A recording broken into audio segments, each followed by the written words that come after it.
Kita mulai. Assalamualaikum warahmatullahi wabarakatuh.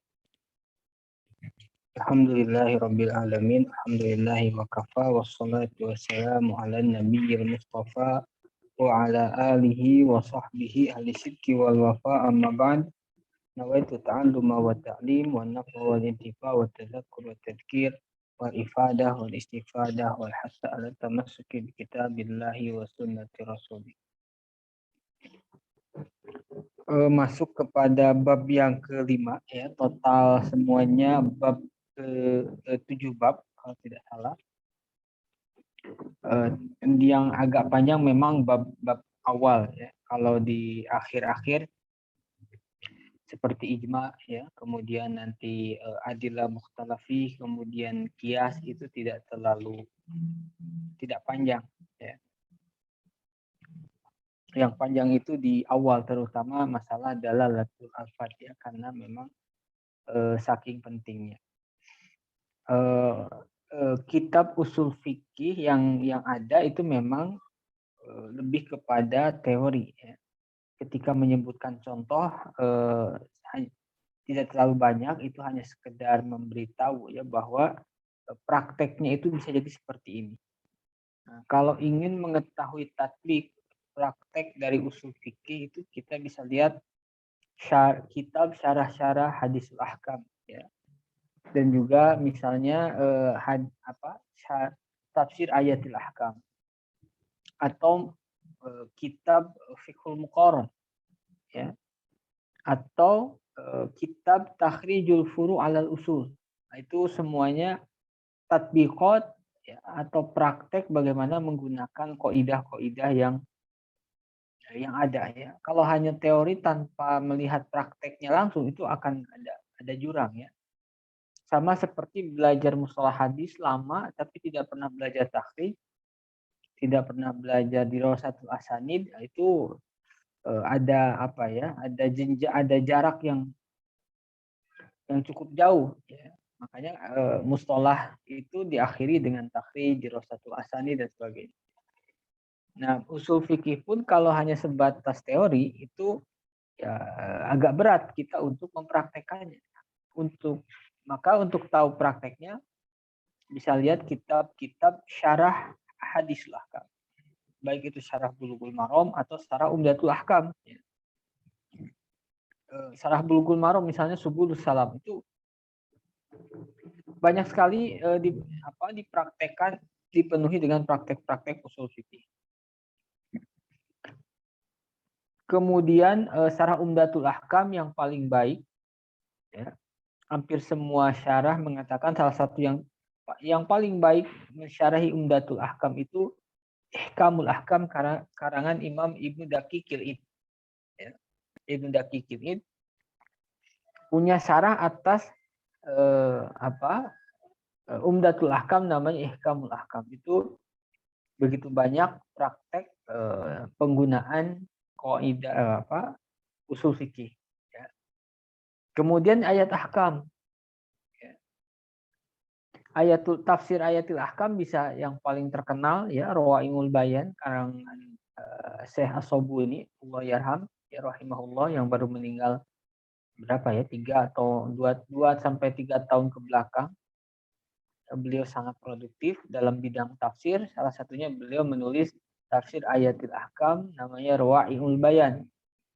Beliau itu ulama kontemporer tapi tafsirnya banyak digunakan. Yang tebal yang terkenal beliau itu apa? Lupa lagi. Karya saya lupa lagi, karya Sobun itu yang agak tebalnya itu. Tapi bukan ahkam ya. Sofwatut Tafasir. Itu salah satu tafsir yang banyak digunakan juga ya. Bahasanya mudah, ringan. Itu karya As-Sobuni. Beliau punya karya khusus dalam menafsiri ayat-ayat ahkam atau dalam bidang fikih namanya Rawaimul Bayan, atau tafsir ayat ahkam yang lain yaitu tafsir ayatil ahkam lisais. Ya, tafsir ayatil ahkam lisais. As-Sais ya. Muhammad bin Ali As-Sais. Orang Mesir, Azhar. itu itu muqarrar di Azhar juga, dicetak mungkin walaupun memang bahasanya agak sulit ya. Lebih sulit memahami tafsir ayatul ahkam as-sais daripada Rawahul Bayan. Rawahul Bayan itu cukup mudah, urutannya enak, nyaman. Ya. Tapi untuk perbandingan kita bisa melihat as-sais. Di sana pun banyak menggunakan kaidah-kaidah fikih. Ya. Atau tatbik lain misalnya kitab perbandingan mazhab. Yang kalau kitab Turus paling terkenal ya Bidayatul Mujtahid ya. Kalau kita baca Bidayatul Mujtahid tidak mengenal kaidah usul fikih, itu bingung ya, akan membingungkan. Bahkan membaca Bidayatul Mujtahid itu tidak cukup kita paham usul fikih, tapi minimal kita paham fikih mazhab. Orang yang tidak berangkat dari fikih mazhab, belajar Bidayatul Mujtahid itu bingung sendiri dan tidak tahu mana yang harus diambil. Yang ada cuma sakopah, ya. Tahu ada perbedaan, tapi tidak tahu yang mana yang harus diambil. Makanya sebelum fikul muqaron, para ulama biasa berangkat dari fikul mazhab. Berangkat dari satu mazhab dulu, satu mazhab, masalahnya dikuasai, ya, dari mulai toharoh sampai itok, baru sudah itu dikuasai, kemudian mempelajari dalilnya, kemudian baru kepada fikih perbandingan, itu nyambung. Tapi kalau fikih madhabnya sendiri masih lemah, lalu dihadapkan dengan berbagai macam pendapat, dan setiap pendapat beragam dalil, itu yang ada kebingungan sendiri. Ya. Itu banyak saya temukan teman-teman yang tidak punya dasar fikih madhab, lalu belajar Bidayatul Mujtahid. Akhirnya bingung sendiri. Ya. Lalu bingung juga di dalam menjawab permasalahan. Karena tidak ada kaidah yang dipegang dalam Bidayatul Mujtahid. Bidayatul Mujtahid hanya menyuguhkan perbedaan pendapat di antara para ulama berikut dalilnya dan berangkat dari mahallun niza. Nah itu banyak juga memuat tentang kaidah fikih. Nah yang lebih khusus lagi itu ada kitab Takhrijul Furu' alal Usul. Di dalam mazhab Syafi'i itu minimal ada dua yang terkenal. Pertama Takhrijul Furu' alal Usul karangan Az-Zinjani. Kapan-kapan ya, kalau ada waktu itu bisa kita baca didaurohkan gitu ya. Tidak perlu dijelaskan satu persatu mungkin ya. Kalau satu persatu akan lama. Setidaknya kita melihat sedikit gambaran. Ya, satu kaidah ini nanti larinya kemana saja. Ya, satu kaidah ini nanti menghasilkan hukumnya seperti apa. Nah, itu bisa dilihat dalam Takhrijul Furu' alal Usul. Ya. Karangan Az-Zinjani. Ya, itu mazhab Syafi'i atau masih mazhab Syafi'i itu At-Tamhid fi Takhrijil Furu' alal Usul. Karangan Imam Al-Isnawi. Itu pun masih di dalam mazhab Syafi'i ya. Di luar mazhab Syafi'i itu ada Miftahul Usul. Itu karangan At-Tilimsani dari mazhab Maliki. Nah, itu kitab-kitab yang bisa kita baca, ya, lalu kita lihat tatbiknya sejauh mana. Ya, itu sangat membantu sekali ya. Kalau teorinya saja itu bukan tidak penting. Teori itu sangat penting, tetapi jangan berhenti di sana. Kalau berhenti di sana kita masih ada celah ya, masih ada kekurangan yang cukup banyak. Sama seperti belajar mustalah, tidak belajar takhrij atau kitab takhrij. Itu pun agak sulit. Ya. Kitab takhrij misalnya Talkhisul Habir, karangan Al-Hafidh Ibnu Hajar Al-Asqalani, Al-Badrul Munir, karangan Ibnu Daqiqil Id, Ibnu Mulaqin. Ya. Itu kitab-kitab yang memberi tahu kita takhrij hadis. Kalau kitab mustalah itu kan baru teori. Mempraktekannya, mengenalnya itu tidak ada dalam kitab mustalah. Maka kita belajar takhrij atau membaca kitab-kitab takhrij. Nah, itu banyak sekali ya. At-Talkhisul Habir, Al-Badrul Munir, kemudian Az-Zailai itu apa? Talkhisul Habir itu mukhtasar dari kitabnya mazhab Imam dalam mazhab Hanafi. Nah, itu bisa kita pelajari, kita lihat bagaimana para ulama menghukumi suatu hadis. Nah, bab yang kelima itu tentang kias. Ini bab yang kelima, termasuk salah satu dalil yang disepakati di kalangan Ahlus Sunnah wal Jamaah, ya, Quran, Sunnah, Ijma, dan kias yang keempat. Kias itu secara bahasa masdar, bukan isi masdar, ya. Ada masdar, ada isi masdar. Isi masdar itu yang masdarnya tidak sesuai dengan fiilnya. Misalnya wudu, wado, tawaddoa ya tawaddau wuduan. Nah, ada yang tawaddoan, ada yang wuduan. Nah, tawaddoan itu masdar, wuduan isi masdar. Kalau di sini kias lugotan masdar dari kosa. Kosa itu apa? Mengukur. Bimakna kodaro, menentukan ukuran. Makanya penggunaan dalam bahasa Arab sehari, kistul ardo bidziro. Kistu, aku mengukur ardo, bumi, bidziro, dengan ukuran ziro. Makanya ukuran dalam bahasa Arab sekarang itu kan mikias. Kalau baju misalnya, kan mikias. Kita mau beli baju ditanya sama penjual, kan mikias. Berapa ukurannya? Mikias. Ya, mikias itu dari kosa. Kosa itu ukuran. Itu secara bahasa. Secara istilah, kias itu raddu far'in ila aslin. Bi'illatin tajma'u bainahuma fil hukm. Mengembalikan far' terhadap usul. Ini istilah far' dan usul itu istilah dalam kias, ya. Mengembalikan far' kepada asal. Kenapa dikembalikan? Bi'illatin tajma'u, ba'nya sababiyah, ya. Bi'illatin tajma'u bainahuma fil. Karena ada ilah yang mengumpulkan keduanya dalam hukum. Karena ada ilah yang menghimpun keduanya di dalam hukum. Ya. Artinya apa? Kias itu dalam rangka mencari hukum terhadap satu fakta, satu peristiwa hukum, satu fenomena hukum yang tidak ditemukan nas di dalam Al-Quran ataupun dalam hadis. Kalau ada nasnya, atau yang dari tahta am, atau yang dari tahta mutlak, maka tidak boleh dikiaskan. Kenapa? Ya sudah termasuk dalam am. Ya. Sudah termasuk dalam am, ya sudah, berarti tercakup hukumnya dalam am. Sudah diketahui hukumnya. Tercakup dalam mutlak.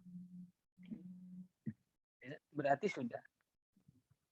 Nah, kias itu ketika satu peristiwa, satu fakta hukum yang tidak ditemukan nasnya, ya. Baik dengan am atau mutlak atau sebagainya. Nah, maka caranya dikembalikan kepada asal yang ada, yang memiliki keserupaan di dalam illah. Ya, bi illatin tajma'u bainahuma fil hukm. Ma'ruf, ya. Ilah ini istilahnya analogi, ya. Dalam ilmu logika itu analogi. Bukan silogisme. Ya. Jadi ada terjemahan di dalam mantik, kias. Ya, makanya istilah mantik dengan usul fikih itu berbeda. Kias di dalam mantik itu bukan kias di dalam usul fikih. Kias dalam mantik itu silogisme. Ya. Deduktif. Ya. Kias di dalam usul fikih itu analogi. Ya. Nah, di dalam mantik pun ada kias yang dimaksud usul fikih, tapi namanya kias tamsili. Ya, jadi kalau ingin melihat bagaimana pembahasan kias di dalam mantik, maka jangan lihat bab kias, tapi kias tamsili. Kalau kiasnya itu bukan kias yang dimaksud dalam usul fikih. Makanya nanti dalam dalil mukhtalaf itu ada dalil mukhtalaf itu kias syarti, kias iktironi atau kias syarti. Itu bagian dari kias dalam mantik. Ya, makanya terjemah kias dalam usul fikih itu analogi. Terjemah kias dalam mantik itu silogisme. Karena dua hal yang berbeda. Kalau silogisme deduktif, ya. Kalau kias dalam usul fikih itu analogi. Ya. Nah, dari ta'rif tadi, maka kias itu ada 4 rukun. Sesuatu bisa dikiaskan ketika memenuhi 4 rukun. Falil kiasi arba'atu arkanin yumkinu ma'rifatuha minat ta'rif wahiyya. Yang pertama al-far'u. yang kedua al-aslu, yang ketiga hukmul asli, yang keempat illah. Ya. Apa yang dimaksud dengan faru? Al-haditsatul jadidah allati la hukma laha fil Qur'an awi sunnah awil ijma'. Kejadian baru, peristiwa baru, fakta baru, fenomena baru, gejala baru yang tidak ditemukan hukumnya dari Al-Qur'an dan sunnah. Maksudnya tidak ditemukan itu tidak ada nasnya. Baik nas dengan mantuk atau mafhum, ya, dengan am atau mutlak, itu tidak tercakup. Kalau tidak ada sama sekali bukan ya. Yang la hukmalah itu tidak ada hukumnya secara mantuk, mafhum, mansus, tetapi nanti ditemukan hukumnya melalui kias.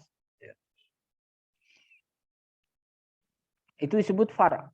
Far' itu cabang, ya, yang asalnya yang mantuk atau mafhum atau mansus. Yang kedua al-aslu. Asal itu apa? Hukum asal. Ayat yang asal, hadis yang asal. Wa huwa al-amrul ladzi sayuqasu alaihi wa qad warada an-nass bi hukmihi wa dzalika kal khamr. Asal itu sesuatu yang akan dijadikan penyamaan, sesuatu yang akan dijadikan bahan analogi. Sesuatu yang telah disebutkan hukumnya di dalam nas. Contohnya apa? Khamr. Khamr itu haram. Ya, khomernya itu asal. Nanti haram khomer itu hukum asal. Ya, khomernya itu kan mansus di dalam Al-Quran, dalam hadis. Itu disebut asal. Karena hukumnya disebutkan secara jelas dalam Al-Quran. Yang ketiga, hukumul asli. Hukum asal. Kalau asalnya itu khomer, kalau hukum asal, hukum khomer. Yaitu haram. Wa huwa al-hukmul ladzi jaa'a minasyari'il asli kat-tahrim alladzi warada bihi an-nass al-Qur'anil khamr. Yang terakhir al-illah, ya. Wahia al-wasful ladzi yajma'u bihi bainal asli wal far'i wa hiya fi misalina al-iskar. Illah itu sifat, ya, identik dengan sifat al-wasfu yang dengan sifat tersebut akan menggabungkan atau mengumpulkan antara asal dengan fara'. Ya. Contohnya apa? Al-iskar. Ya, jadi yang mansusnya itu khomer, ilatnya yang mansus itu iskar. Ya. Nah, lalu ada kasus baru, misalnya kalbiroh, bir. Ya. Bir ini tidak ditemukan dalam Al-Quran, dalam Sunnah, tidak ada mansus bir. Ya. Atau apa? Selain bir itu yang memabukkan. Arak. Ya. Tidak ada dalam Al-Quran, misalnya tidak ada dalam hadis. Tetapi Al-Quran hadis itu ada ilahnya. Ilahnya apa? Iskar. Wa kullu muskirin haramun. Nah, iskar ini ternyata terdapat di selain yang dimansus. Selain di khomer terdapat iskar. Maka iskar ini yajma'u bihi bainal asli wal fard. Mengumpulkan, dengan iskar itu mengumpulkan khomer yang asli dengan arak yang farad. Fa'idha tahaqqaqal iskal firbiroh allati lam yarid bihan nas hamalna alal khamri allati waroda bihan nas wa huwa at-tahrim.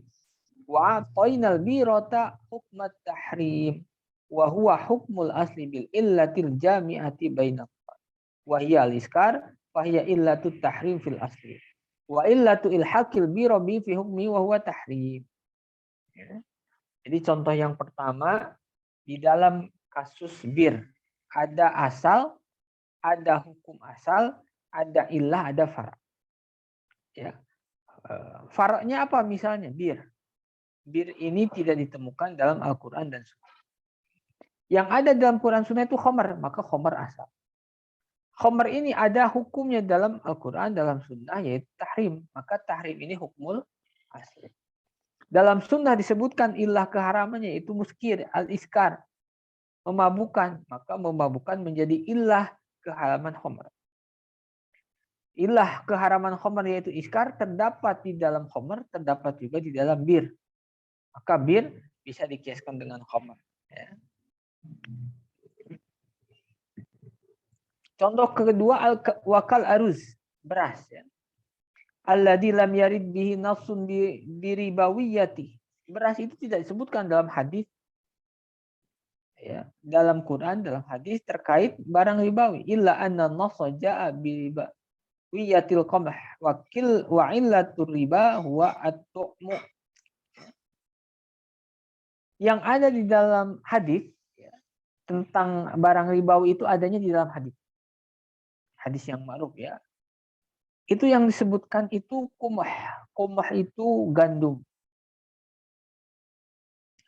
Lalu ada ilah dari keharam atau ilah dari ribawiyatinya qumah itu apa? At-tu'mu, makanan. Dan makanan ini, ilat makan ini terdapat di dalam gandum, juga terdapat dalam ruz. Maka ruz di sini bisa diilhakkan, dikiaskan dengan kumuh. Ilatnya apa? At-tu'miyah. Sama-sama keduanya makanan.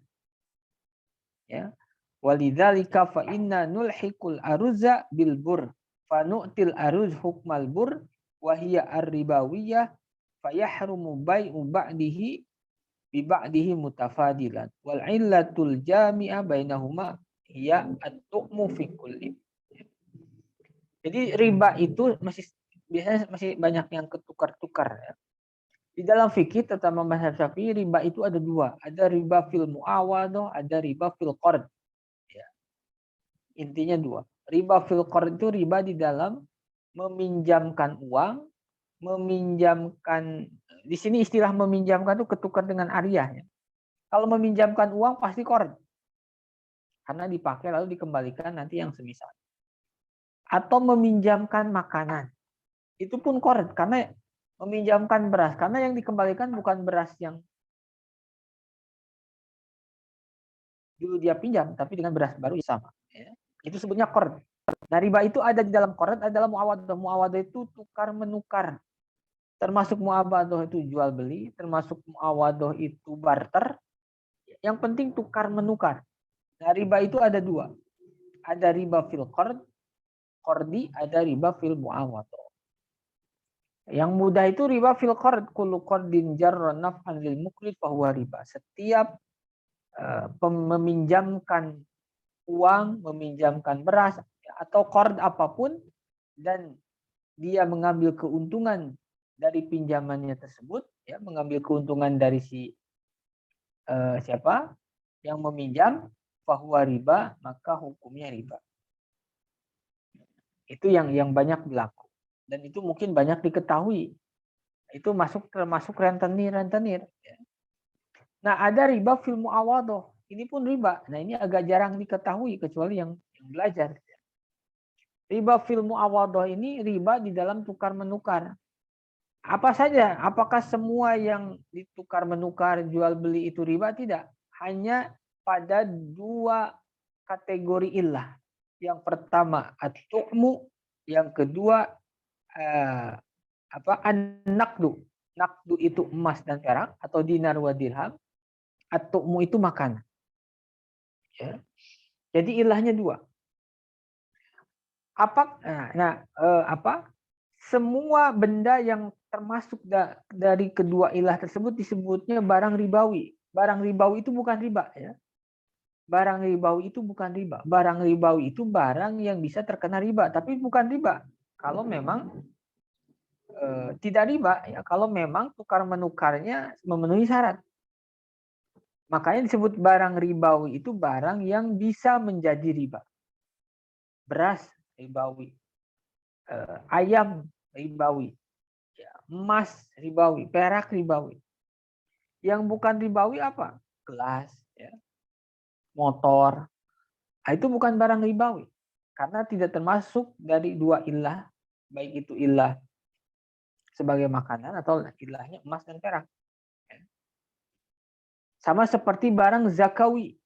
Zakawi itu bukan wajib zakat, tapi barang yang biasa dizakati. Barang yang berpotensi akan dikeluarkan zakat ketika memenuhi syarat. Ya. Misalnya apa? Barang zakawi, beras, gandum, ya. Beras itu barang zakawiyat, minas zakawiyat, termasuk yang biasa dikeluarkan zakat. Tapi apakah wajib zakat? Belum tentu. Ya. Ketika tidak mencapai nisab tidak wajib. Nah, barang ribawi itu tidak otomatis riba. Hanya biasanya ketika tidak memenuhi syarat maka dia bisa terjatuh pada riba. Ribanya riba muawadhah. Nah, riba di dalam muawadhah itu banyak kalangan Syafi'i mengatakan itu ta'budi ya. Ta'budi itu ilahnya ghairu ma'qulil makna, sulit dicerna oleh akal. Ya, kenapa harus riba? Kenapa haram? Itu makanya Ibnu Hajar Al-Faqih, Ibnu Hajar Haytami mengatakan riba fil muawadhah itu ta'budi saja. Beda dengan riba fil qard, itu sudah jelas ya, ada sisi pemerasan, ada sisi mengambil keuntungan di atas penderitaan, itu riba fil qard. Tapi kalau riba fil muawadhah itu banyak yang mengatakan ta'budi. Ya. Contohnya di dalam hadis tidak disebutkan ruz, yang disebutkan qumah, milah dan sebagainya. Nah, ternyata ilahnya barang ribawi yang tadi apa? At'am, makanan. Dan makanan, ilah makanan itu ada di dalam ruz. Maka ruz dihukumi sebagai barang ribawi. Sampai di sana ada yang tanyakan, Pak?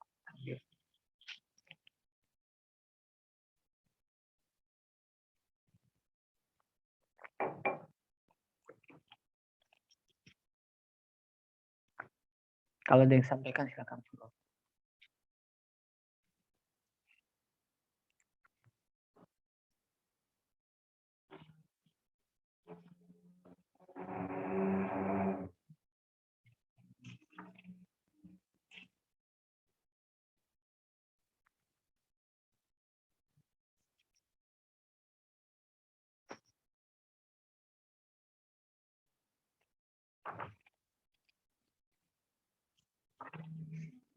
Silakan, contoh ada yang mau disampaikan.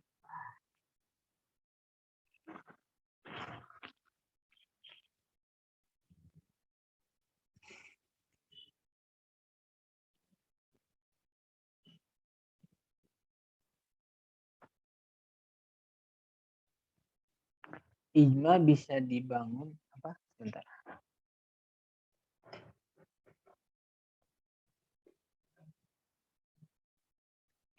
Bisa ya, apakah ijma bisa dibangun dengan hasil kias? Itu bisa ya. Intinya ijma menurut ulama ijma tidak mungkin ulama mujtahid itu sepakat kecuali berdasarkan dalil. Tidak ada yang ijma itu tidak berdasarkan dalil, itu tidak mungkin. Ya. Nah, mungkin yang sering terjadi adalah kita kadang tidak mengetahui dalil yang menjadi sandaran ijma. Ya. Kalau nas-nas yang mana, kalau kias yang mana. Tapi apakah kias bisa menjadi sandaran ijma? Sangat bisa. Apalagi nanti ada kias yang jali. Kias jali itu kias yang dengan mudah kita dengan mudah kita menerapkan hukum yang sama terhadap kasus yang baru. Nah, itu bisa ya. Kalau kias khofi ya bisa saja, tapi kalau kias khofi itu karena kemungkinan berbedanya banyak, ya itu biasanya mungkin agak sulit. Tapi kalau bisa ya bisa. Berbeda dengan kias jali. Kalau kias jali itu sangat mudah kita mendeteksinya, dengan sepintas pun kita bisa mengetahuinya, itu bisa jadi sandaran ijma.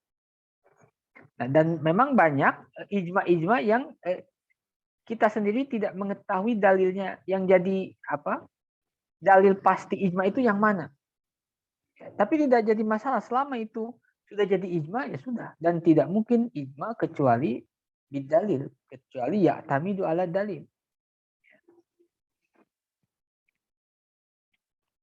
Kemudian zakat fitrah dengan beras termasuk kias dengan makanan pokok diganti dengan uang, apakah kias juga? Kalau di dalam mazhab Syafi'i, makanya kalau di sini memang sangat simpel ya, sangat simpel. Di dalam Jam'ul Jawami, dalam Ghayatul Usul itu begitu detail syarat-syarat kias ya. termasuk dalam masalikul illah. Nah, salah satu illah itu, ya, ilah yang paling kuat di dalam masalikul ilah itu yang pertama ijma. Ilah yang paling kuat. Ada nas, ada ijma. Misalnya ada dua ilah. Ilah yang satu mujma alaih, ilah yang satu nas. Maka yang didahulukan mana? Ijma. Yang kedua nas. Nah, nanti syarat di dalam kias itu ada syarat alla ya'uda ila ibtolil asli. Ketika kita mengiaskan sesuatu, jangan sampai hukum yang dikiaskan itu ketika dikembalikan kepada asal membatalkan. Salah satu contohnya apa? Salah satu contohnya adalah mengiaskan uang kepada beras. Ini kita mengambil pendapat muktamad dulu dalam mazhab Syafi'i. Adapun nanti kita boleh mengamalkan di luar itu dua hal yang berbeda ya.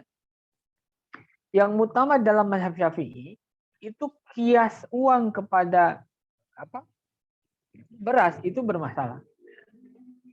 Karena apa? Itu mansus ya, itu dijelaskan dalam Jamul Jawami dalam Goyatul Usul ya. Karena ketika mengiaskan uang kepada beras nanti udah ilal asli bil itfaq. Dengan kita menerima uang sebagai kias kepada apa tadi itu? Kepada beras, maka otomatis membatalkan hukum asal. Hukum asalnya apa? Beras. Nah, jadi kalau dalam mazhab Syafi'i itu agak aslinya bukan dalam mazhab Syafi'i ya, dalam setiap mazhab itu kalau kita langsung ke kitab induknya itu ada banyak sekali aturan-aturan yang perlu diperhatikan. Dan aturan-aturan itu ya, kalau kita lihat dalam rangka apa? Dalam rangka ta'zimun nusus. Ini yang penting ya. Ta'zimun nusus, sangat menghormati nas. Beda dengan Mu'tazilah. Kalau Mu'tazilah itu tidak terlalu terikat dengan nas, tapi dia bereksplorasi menggunakan rasionya. Ya, itu kan ma'ruf ya, Mu'tazilah sisi rasionalnya begitu kuat daripada nas.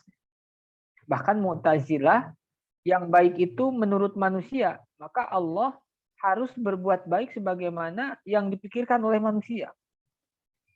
Nah, dalam Ahlus Sunnah itu tidak ya. Allah mempunyai kehendak yang bebas, Allah tidak bisa diatur ya. Apa yang baik menurut kita belum tentu baik menurut Allah, maka tidak ada kewajiban Allah menuruti kita ya. Makanya salah satu karakter usul fikih mazhab fuqaha fuqaha ataupun Syafi'i ya, ataupun mutakallimin itu ta'zimun nusus. Sangat memuliakan, sangat mengagungkan nas. Ya, makanya ilah pun di dalam usul fikih sunni, Ahlus Sunnah itu mu'arrifun lil ahkam, mu'arrifah lil ahkam. Ilah itu untuk sebagai penunjuk jalan terhadap hukum. Bukan musbita lil ahkam. Ilah itu bukan yang menentukan hukum. Bukan yang menetapkan hukum. Karena yang menetapkan hukum itu Allah. Ilah itu mu'arrifah lil hukum. Memperkenalkan, menunjukkan terhadap satu hukum. Itu saking detailnya ya. Berangkat dari satu filosofi, satu epistemologi bahwa la hukma illa lillah, tidak ada hukum kecuali dari Allah. Manusia hanya mencari hukum, bukan membentuk hukum, bukan membuat hukum. Maka ilah pun bukan menetapkan hukum, tapi mengenalkan hukum. Atau menjadi petunjuk terhadap satu hukum. Mungkin seperti itu.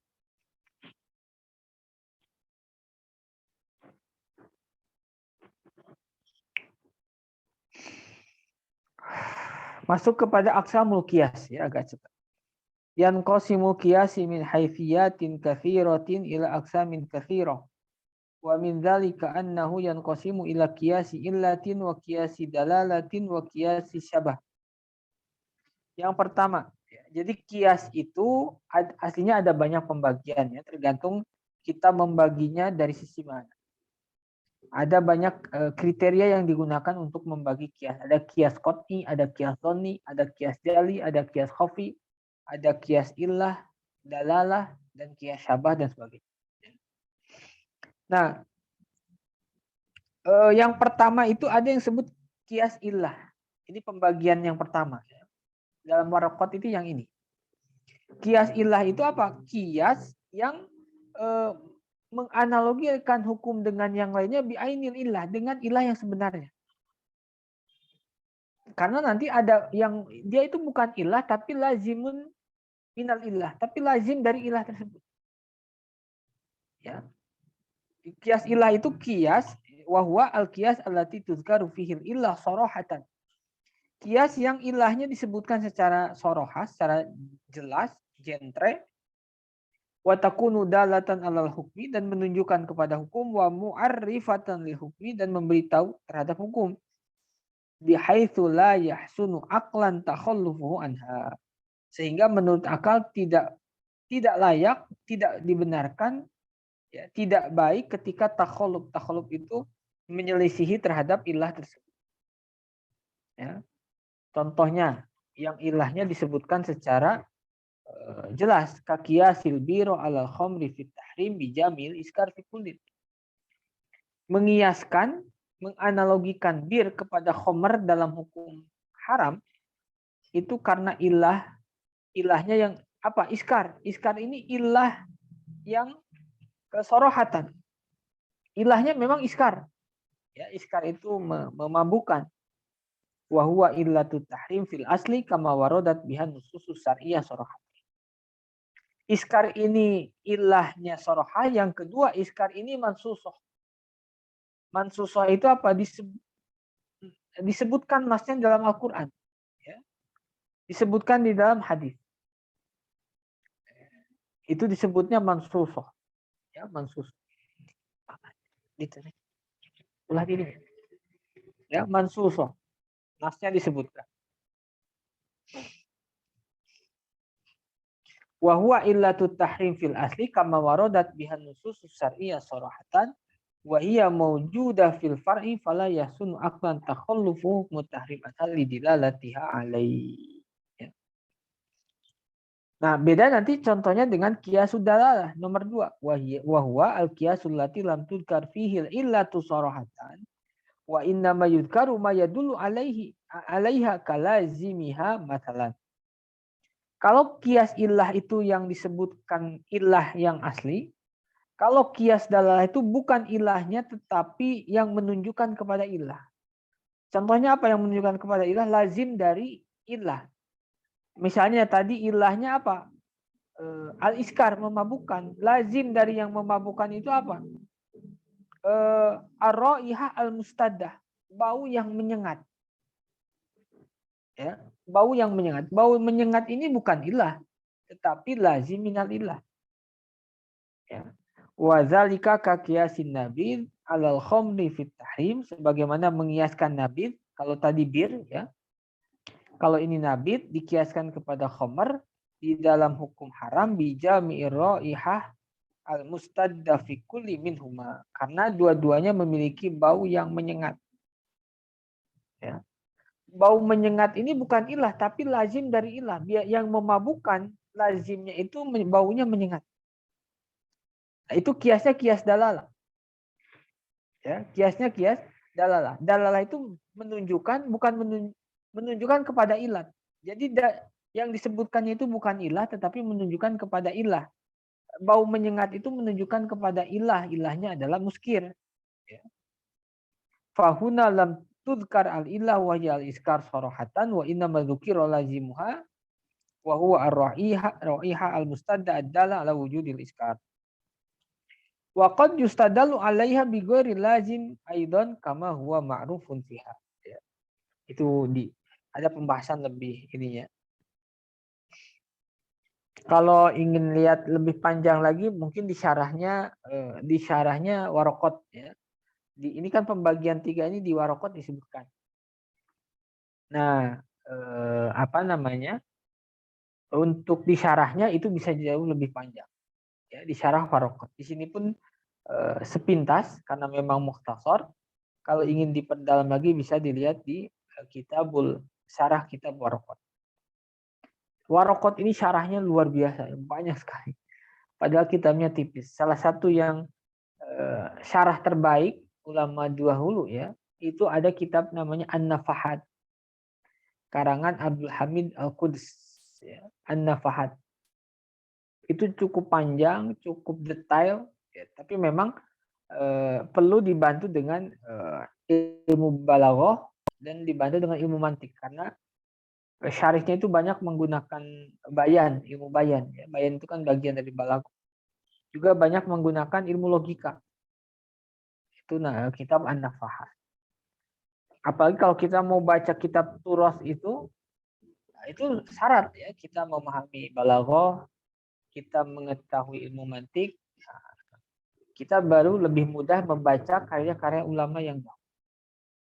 Ya, kalau ilmu bayan, ya, balaghahnya kita belum paham, mantiknya belum paham, itu akan lebih sulit memahaminya. Ya.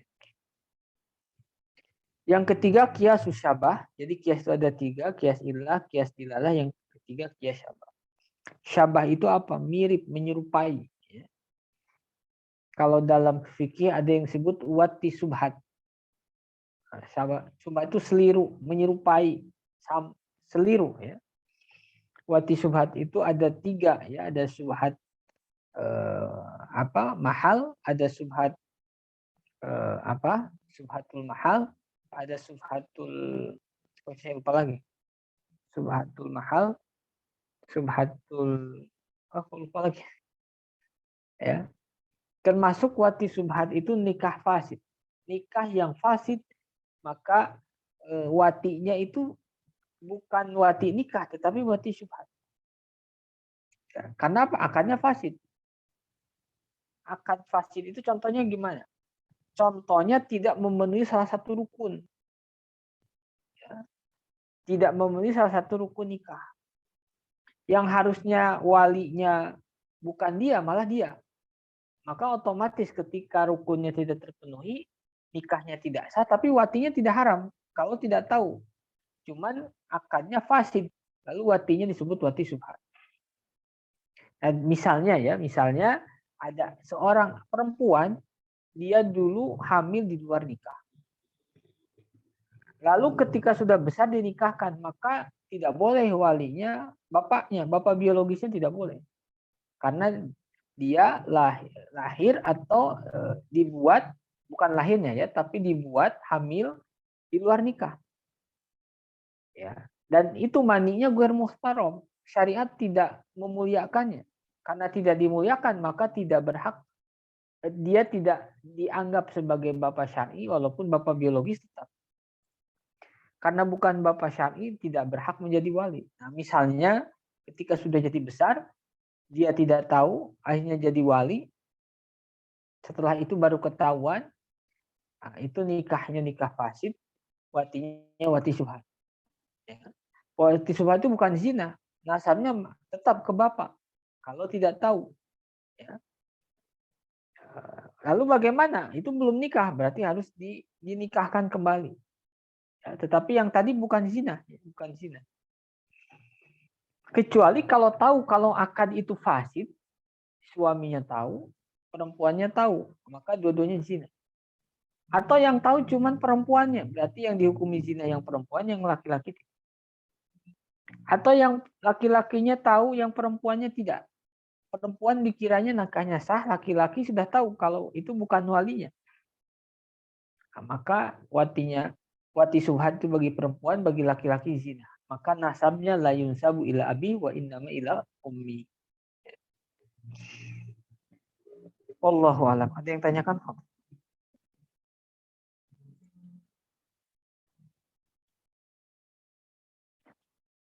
Lumayan lah ya.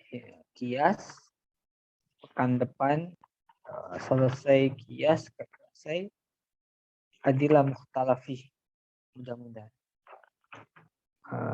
Pekan adilah mukhtalafih, nanti terakhir ta'adul tarojuh dan ijtihad dan taklid.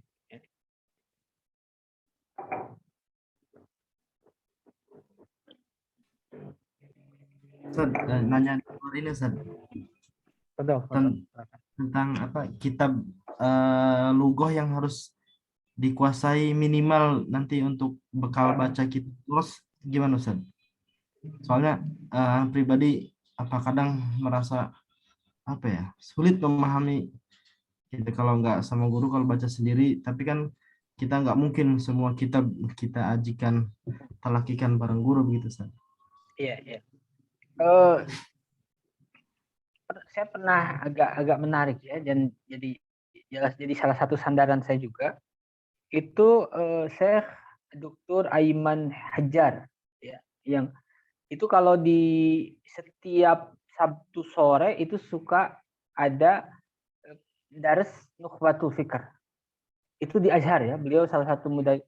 Sekarang itu kan kalau online YouTube, online FB kan gampang sekali ya. Saya sering mengikuti beliau Syekh Aiman Hajar karena memang penjelasannya bahasanya cukup enak, cukup bagus. Nah, itu bisa nanti ya diikuti ya Syekh Aiman Hajar. Itu kata beliau, takhusus kita itu di mana? Tidak perlu semua kitab kita pelajari dan kita beli. Kalau itu memang bukan takhusus kita. Beliau mencontohkan kita itu tidak takhusus dalam lughah. Kita beli semua syarah alfiyah, taudih ala tasrih, audahul masalik. Padahal nggak dibaca, cuman karena bukan takhusus kita. Maka kita nggak perlu banyak-banyak. Ya. Atau takhusus kita itu bukan di hadis, maka tidak perlu kita beli Kanzul Umal ya, yang sekian jilid, Jamul Jawami fil Hadis, Nawadirul Usul. Kita itu memperdalam di memang takhusus kita. Lalu nah, masalahnya memang harus takhusus. Ya. Itu kebiasaan para ulama. Ya. Takhusus itu satu ilmu yang benar-benar kita dalami, yang lain musyarakah fi baqiyatil. Bukan berarti yang lain tidak tahu, semuanya pernah kita pelajari, tetapi ada satu yang menonjol. Itu yang banyak ditekankan. Nah, makanya saya juga jadi keingetan ya, misalnya kayak lughah nggak perlu beli banyak-banyak ya. Lagian kayak nahu sorof nggak sampai dalam-dalam. Ya. Nah, kalau untuk nahu jenjang yang biasa digunakan ya, itu mulai dari al-ajrumiyah, kemudian kalau pertengahan itu mutammimah. Mutammimah itu sudah sangat lengkap ya. Itu sudah mutawasid. Bahkan sebagian ulama kalaupun tidak alfiyah sampai mutammimah itu sudah bagus, sudah cukup ya. Tapi mungkin tahqiq ya, bacanya tahqiq, bacanya dipahami. Itu sampai mutammimah itu sudah sangat bagus ya. Apalagi kalau sampai alfiyah Ibnu Malik. Kalau di sorof ya, kalau yang standar itu mulai dari matnul bina ya, matan bina. Itu kan cuma menyebutkan wazan-wazan, baru setelah itu tasriful izzi. Itu sudah cukup. Kalau itu dua kitab sorof diperdalam itu aslinya sudah cukup. Kalau menurut saya ya. Dalam Kailani itu kan ada ilah-ilah, ya. Ada taklil. Nah, kalau untuk lebih tinggi ya banyak ya, ada lamiatul af'al. Tapi karena bukan takhusus kita, itu nanti akan banyak mengambil waktu. Ya. Kecuali untuk selingan sekali-kali sih aslinya nggak ada masalah. Jadi kalau memang bisa alfiyah itu bagus. Tapi kalaupun tidak minimal mutammimah lil ajrumi. Mutammimah itu lebih tinggi dari jurumiyah, lebih tinggi dari imriti. Ya. Dan itu syarahnya banyak. Nah, di dalam memilih kitab pun, baik yang kita baca ataupun yang jadi muqarrar, itu sebaiknya yang sudah biasa digunakan para ulama.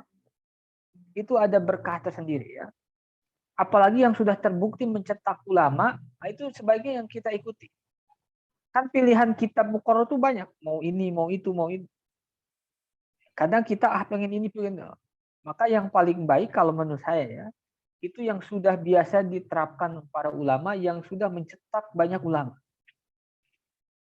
Karena itu berkahnya lebih banyak dan sudah terbukti. Kitab Al-Jurumiyah itu di setiap negara dipelajari dan menghasilkan sekian ratus ulama, sekian ribu ulama. Di Indonesia, di Saudi, di Mesir. Walaupun misalnya yang setara dengan jurumiyah dan lebih lengkap jurumiyah itu ada. Jurumiyah itu kan kalau dikatakan lengkap ya enggak juga, tetapi berkahnya luar biasa. Masalah i'rab itu yang sering terngiang itu kalau yang saya rasakan itu jurumiyah. Ya, yang marfuat apa kemudian nanti yang apa namanya? Alamat rafa dengan dhammah apa saja. Itu yang terbayang itu bukan mutammimah, bukan alfiyah tapi jurumiyah. Dan itu banyak beberapa orang yang sama ya, yang teringat itu ya i'rab itu ya jurumiyah. Makanya banyak ulama yang mengulang jurumiyah sampai 3 kali. Nah, Kiai Afifuddin Muhajir saya lihat di YouTube-nya, beliau itu mengkaji usul fikih Jamil Jawame, beliau mengkaji Mustasfa, itu kitab usul fikih Jawahara ya, kelas tinggi. Tetapi sebelumnya beliau membaca jurumiyah. Selesai jurumiyah beliau membaca Sorof Kailani, Tasriful Izi yang tipis, dua-duanya tipis. Jurumiyah tipis, Tasriful Izi itu tipis. Tapi dua kitab itu yang membantu kita bisa membaca, mentafsir sampai hari ini. Saya pun kadang di satu sisi Mustafa, usul fikih yang kelas tinggi, tapi disandingkan dengan kitab Nahu yang sangat mubtadi. Nah, makanya kalau muqarrar, kalau menurut saya itu yang paling baik yang biasa diamalkan para ulama. Itu sudah terbukti. Ya. Kalaupun nanti mau ada tambahan sih nggak ada masalah. Tapi kalau mengganti sama sekali kitab yang sudah turun temurun diterapkan para ulama di berbagai negara, itu kalau menurut saya kurang ini ya, kurang bagus. Allah. Selain itu, Ustaz. Oh ya, untuk nahu saya lagi baca kitab punya, kan dulu di pondok pernah belajar nahul wadih, Ustaz. Nggak pakai Ya, jurumiyah. Kemudian saya sekarang baca Al-Muyassar dan Al-Kafi yang punya Ustaz Aceng itu. Ustaz Ustaz Aceng Aceng Zakaria. itu gampang. Ya, itu gampang. Ya, Saya ya. lihat itu juga dari banyak kan dari jurumiyah, Ustaz ya. Ininya ya, Ya, rujukannya ya. ya. Kalau Al-Muyasa, ya. ilmu yang lainnya, Ustaz, apa maksudnya? Apakah cukup nahu sorof aja atau kayaknya enggak, gimana ya? Oh ya, Memahami itu, Ustaz. enggak. Kalau bacanya kadang bacanya bisa nih baca maksudnya kita kebaca nih kitab, tapi ketika memahami maksudnya ini agak kesulitan gitu, Ustaz. Memahami Iya, maksud memang kalimat memahami maksud itu tidak cukup dengan nahu ya. Banyak alat bantu dan juga harus ada ilmu-ilmu sebelumnya. Misalnya ya, misalnya memahami Fathul Mu'in, fikih dalam mazhab Syafi'i. Itu tidak mungkin kita paham kecuali melewati kitab fikih sebelumnya juga. Makanya untuk memahami itu memang tidak cukup nahu ya. Nahu itu hanya membenarkan i'rab, kemudian memahami lafaz, tetapi memahami maksud itu ada tahapan-tahapan lain. Ya, makanya para ulama itu begitu memperhatikan sulamul ilm, ya, tahapan ilmu. Karena kitab yang lebih tebal itu tidak mungkin dipahami dengan baik kecuali melalui tahap yang bawah. Orang tidak mungkin paham alfiyah dengan baik kecuali melalui jurumiyah, melalui mutammimah. Banyak yang lipia, masuk lipia, belum pernah jurumiyah, nahu masih itu, langsung Audahul Masalik. Audahul Masalik itu syarah Alfiyah Ibnu Malik. Dan itu sangat panjang pembahasannya. Akhirnya apa? Bingung sendiri. I'rabnya nggak paham, ilahnya kan dalam nahu banyak ilah ya, taklilnya pun nggak paham. Makanya suka ada plesetan bukan Audahul Masalik, Audahul Mahalik. Saking sulitnya. Nah, maka jenjang keilmuan itu sesuatu yang tidak boleh dilupakan dan orang tidak mungkin terbentuk malakah ilmu kecuali melalui jenjang ilmu, jenjang kitab. Tidak mungkin menjadi seorang faqih tiba-tiba belajar Majmu' Imam Nawawi. Tidak mungkin langsung menjadi ahlul lughah langsung alfiyah. Nah, itu tidak ada. Tidak mungkin faqih usuli paham usul langsung al-mustasfa. Nah, itu enggak ada. Semuanya harus ada tahapan dan itu waktunya lama. Waktunya lama memahami warokot, perlu waktu memahami al-luma, jenjang selanjutnya perlu waktu memahami. Makanya ilmu itu nggak bisa instan. Ya. 4 tahun itu ya masih ya lumayan lah ya, baru lumayan. Itu perlu waktu. Ya, jadi memang nahu saja tidak cukup ya. Dan gini, untuk tingkat lanjut, kadang gini, orang untuk i'rab itu ada yang tidak terlalu memperhatikan i'rab, tidak terlalu perhatian terhadap i'rab akhir kalimat. Ya, nahu pun tidak terlalu paham. Tapi dalam beberapa pembahasan itu menjadi penting. Ya, terutama di dalam ma'anil huruf. Nah, ma'anil huruf ini tidak akan kita dapatkan di dalam jurumiyah, tidak kita dapatkan dalam kitab nahu yang tipis. Ma'anil huruf. Ma'anil huruf itu adanya di kitab-kitab yang khusus tentang ma'anil huruf, misalnya Mughni Labib yang sangat tebal. Nah, jadi nahu pun itu sangat berperan penting. Tetapi untuk memahami maksud tidak cukup nahu, tidak cukup sorob, termasuk membantu itu sulamul ilm, ya, tahapan di dalam belajar ilmu. Nah, kalau dalam balaghah biasanya kalau yang paling bawah itu kitab Husnus Siyaghah. Itu balaghah yang sangat tipis ya, yang biasa dipelajari. Husnus Siyaghah itu sarah durusul balaghah. Sangat tipis ya, durusul balaghah itu sangat tipis. Ya, itu tahap pertama kalau ingin belajar balaghah.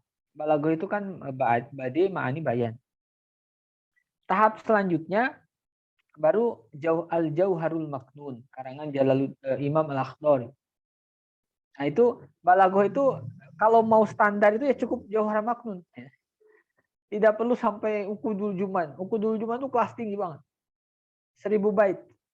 Karangan Jalaluddin Asyuti. Tapi kalau memang mau benar-benar, itu bisa sampai.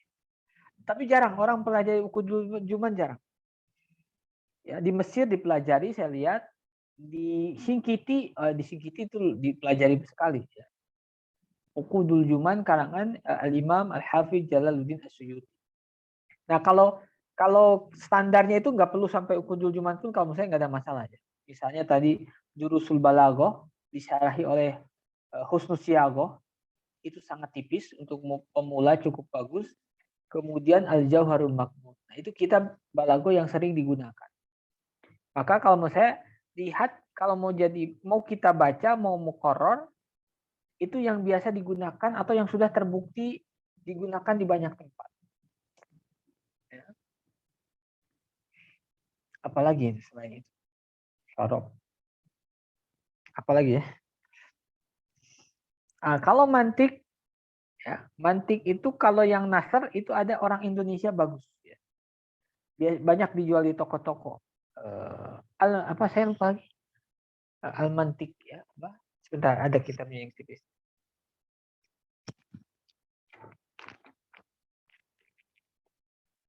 Ya. Ilmul mantik ini ya. Ini tipis sekali, tipis paling 60 90 halaman ya. 90 halaman itu ada latihannya ya. Kalau tanpa latihan mungkin sekitar 70 ya, 70 halaman. Ini cukup mudah ya, ditambah gambar-gambar seperti ini. Ini untuk permulaan ini sangat bagus dan sangat mudah. Ya, banyak dijual di toko. Apa? Kalau nggak bisa ya dibaca sendiri tuh ya, puyeng ya kalau harus ada yang menjelaskan ya. Kalau mantik, tahu saya tuh pokoknya semua kitab dasar, kalau kita belum punya basic itu sulit. Susah ya. Susah. Harus ada guru.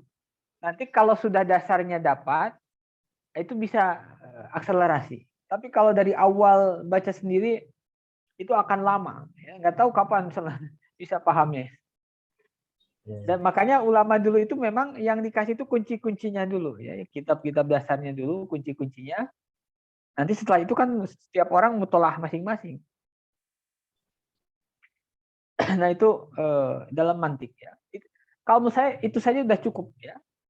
Mantik dasar itu sudah cukup. Ini orang Indonesia dulu katanya orang Indonesia yang kuliah di Azhar. Muhammad Nurul Nurul Ibrahimi. Ya.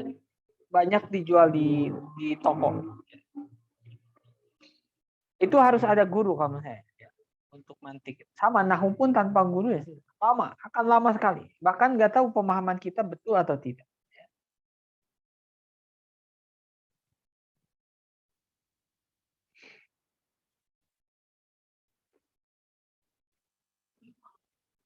Ada lagi?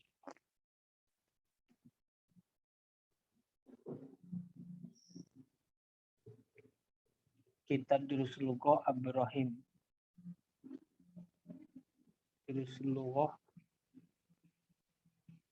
Oh, yang jadi bahasa Arab itu ada yang qawaid, ada yang bukan qawaid ya. Kalau yang qawaid yang tadi saya sebutkan, yang nahwu, shorof ya. Yang bukan qawaid itu yang misalnya hiwar ya, takbir, fahmul makruh, fahmul masmu. Durusul Lughah yang Ibrahim itu saya pernah lihat luarnya tapi belum tahu dalamnya ya.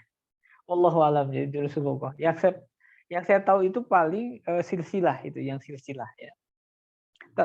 Sekarang kan banyak metode silsilah. Silsilah itu sudah lama ya. Silsilah Arabiyah lin nasiin ya. Kemudian apalagi Al Arabiyah baina yadaik. Kemudian banyak sekali ya. Ada mustaqili saya baru ya. Ada metode mustaqili. Itu orang Indonesia yang buat. Nah, itu kalau menurut saya kembali kepada yang ngajar ya. Kalau bahasa Arab itu setahu saya, pengalaman saya. Mau gini, mau gitu, ketika yang mengajarnya tidak menguasai dan tidak bisa menjelaskan, itu sama saja ya. Durusul Lughah itu gontor ya, kalau nggak salah. Bukan. Durusul Lughah itu kayaknya gontor. Ada yang Madinah Ustaz, kayaknya yang tadi Ibrahim itu yang Madinah, yang Madinah. Durusul Kalau gontor apa? Durusul Lughah juga ya? sama ya sama. Ya. Hampir mirip sih isinya, modifikasi sama Gontor sepertinya. Lebih ke kaidah sih saya baca yang punya Ustaz. Durusul Lughah yang Madinah itu lebih ke kaidah, Mungkin gini, bukan untuk yang Durusul Lughah Madinah itu ada yang bagian qaidahnya, ada yang bukan qaidahnya. Seperti silsilah itu kan ada yang nahunya, ada yang sorofnya, ada yang takbir ya, ada yang apalagi hiwar dan sebagainya. Nah, kalau menurut saya itu kembali kepada yang ngajar. Misalnya pernah ada orang yang mengajarkan pakai takbir silsilah, takbir satu ya. Tapi dalam 6 bulan itu sudah berani bicara, sudah lumayan. Setahun sudah sangat bagus, sudah cukup lah ya, mumpuni. Ada orang yang pakai ABY, Arabiah, macam-macam. Kalau menurut saya itu kembali kepada apa ya, yang mengajar. Kalau yang mengajarnya atraktif, baik, ya semangat, kayaknya kitab apapun bisa. Ya. Kitab apapun bisa. Tentu yang kitabnya itu membantu, tetapi lebih dari itu cara mengajarnya itu yang penting juga ya. Ada ya teman saya mengajar takbir satu itu 6 bulan itu sudah berani bicara ya, karena mereka dilatih bicara, dilatih mengucapkan, dilatih itu seperti itu. Tapi dalam masalah itu saya nggak terlalu ini ya, tidak terlalu menguasai ya, tidak terlalu berpengalaman juga. Jadi ada bahasa Arab itu berarti mencakup nahu sorob dan juga yang fahmu yang tadi ya, fahmul makruh, fahmul masmu dan takbir. Nah, di sebagian pesantren itu hanya qaidnya saja, disuruh bicara nggak bisa. Itu ada juga. Ya. Ada yang bicaranya fasih, berani, tapi qaidahnya lemah, ada juga. Ya. Nah, harusnya kita menggabungkan keduanya.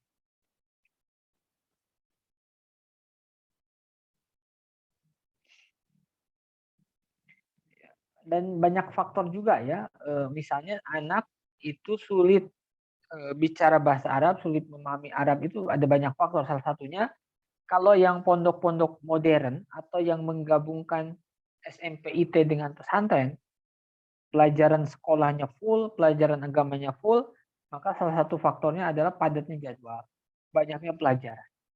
Itu berpengaruh. Mau pakai kitab apapun, ketika konsentrasi anak sudah pudar, itu sulit, ya, sulit. Karena tuntutan sekolah, semua pelajaran sekolah dimasukkan, dari pesantren semua pelajaran agama dimasukkan, akhirnya nguap ya, akhirnya meledak dalam. Itu metode yang kalau menurut saya tidak bagus ya. Ulama dulu itu belajar itu sedikit-sedikit. Ya, sedikit. Biasanya diawali dengan 3 kitab. Itu memahami, mencerna satu kitab itu kan perlu waktu juga. Ini langsung dimasukin biologi, fisika, kimia, matematik, ya, PKN, sebagainya, tambah nahu, sorof, fikih, wah semuanya ya. Akhirnya meledak. Akhirnya 4 tahun nggak bisa apa-apa. Ya, nggak terlalu paham. Itu banyak. Ya, itu banyak.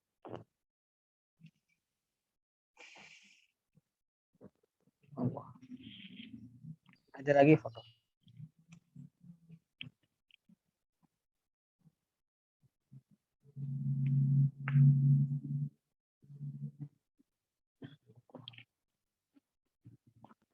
Kayak waris pun kalau tanpa guru itu akan sulit ya kalau waris itu harus ada yang ngajarin.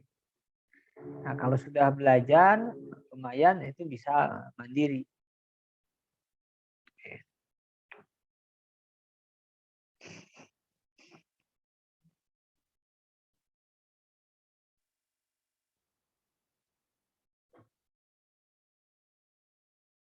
Cukup mungkin ya.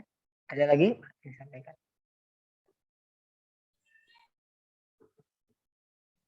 Silakan kalau ada yang mau.